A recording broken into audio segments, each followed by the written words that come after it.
The Ranks are back in the Prospect League playoffs. On Tuesday night, the Ranks found out that they had clinched the first half Central Division title, giving themselves an automatic playoff berth in August. The Ranks finished out the first half of the season on a 4-game winning streak with a 4-1 week overall. The Ranks have now made back-to-back playoff appearances for the first time since 2017-2018. Let's get you a look at your crowned player and pitcher of this week. Your pitcher of the week out of the Dominican Republic and Indiana State University is right-hander Breyllin Suriel. Suriel entered twice out of the bullpen this week, throwing 5 innings and getting a pair of wins as he shut down DuBois County and Lafayette this week. He got 6 strikeouts as well during those 2 outings. And your player of the week was center fielder from Indianapolis and Quinnipiac, Gabe Wright. Wright hit 700 on the week, going 14 of 20, and when Wright got on base, he was on the move. He swiped 10 bags over the course of 5 games this week. Here's what Wright and Suriel had to say about their weeks. Well, Gabe, this week you were on fire, 14 hits across the week, and that's including a game getting rained out. What was working for you out there that you had so much consistency throughout the week, especially? I would say the biggest thing is before every single game, wake up, me and Tony would go hit at his facility, just being really consistent with my work, trying to clean up things in my swing that needed to be cleaned up on, and kind of just trusting that work. And it might feel uncomfortable for a bit, but that was a week before. Now I'm just trying to really just get used to it, and it's feeling a lot more comfortable. So really just staying consistent with that, and also just submitting all my stats to God. Whatever happens, happens. Not really putting too much stress on myself, just going out there, controlling what I can, leaving the rest in His hands.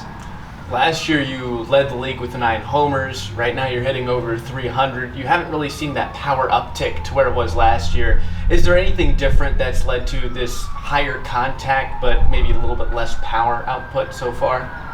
I really don't even know. I feel like it's just last summer I just got a bit more balls in the air and they kind of went.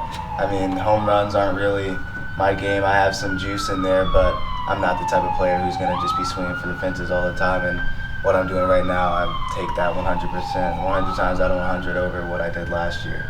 So the other big portion of your game, though, is the speed on the base paths. And when I talked with Nomar about stealing bases this year, he said, when I get on first, it's a problem because I'm going to second.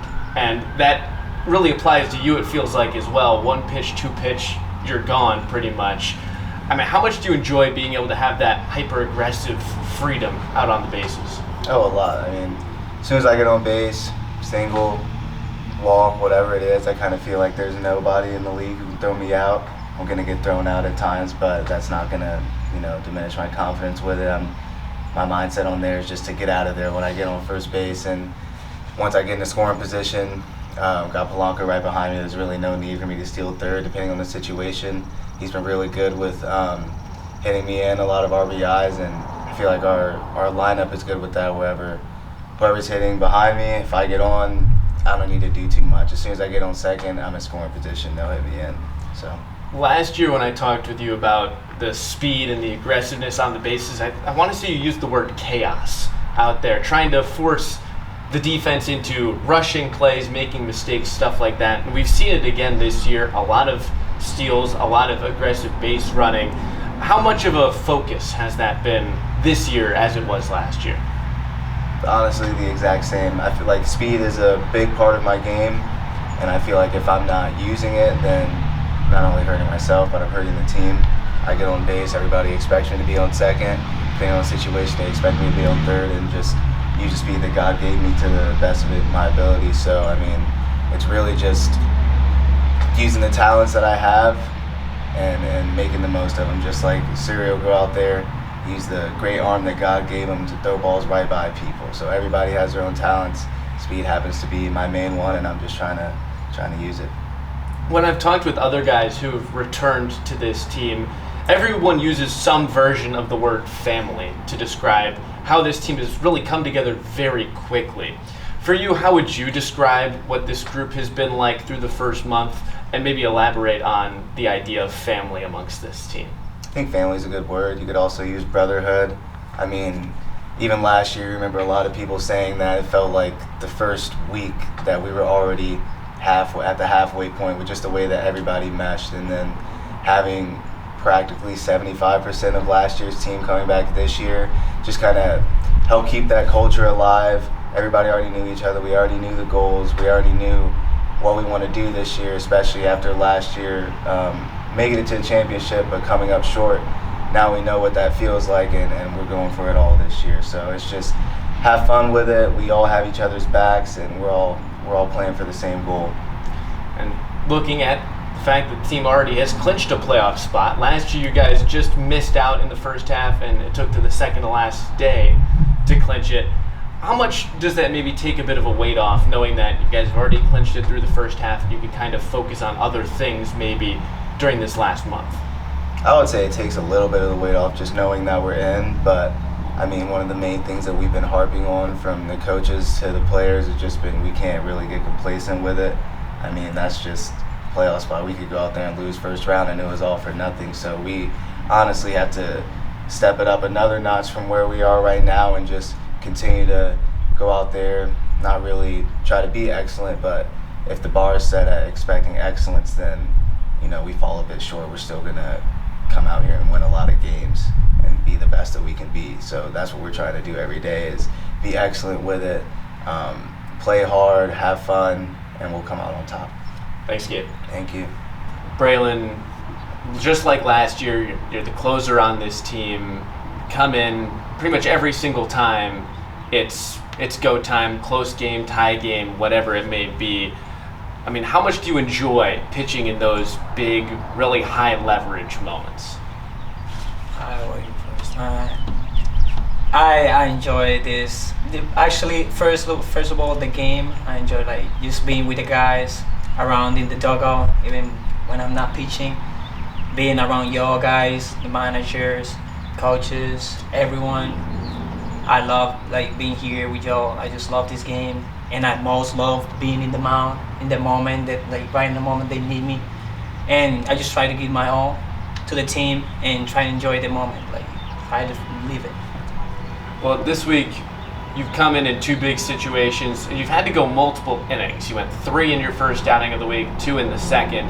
Is there a different approach going out there, knowing that you're going to be asked to go 6 outs or more compared to the usual come in for 1 inning and finish the job?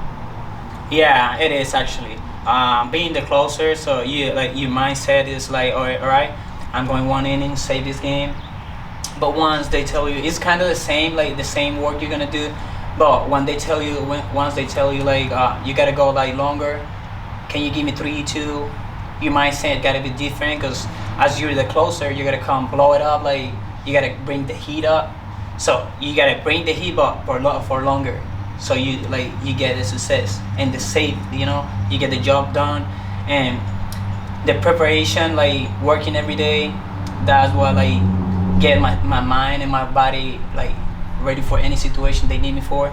And I actually that kind of goes with this word that I heard in the chapel the other day that pastor had said. He said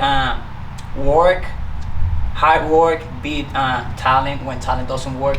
So that's what I do every day, trying to go to the gym, coming in here and do my job before the game.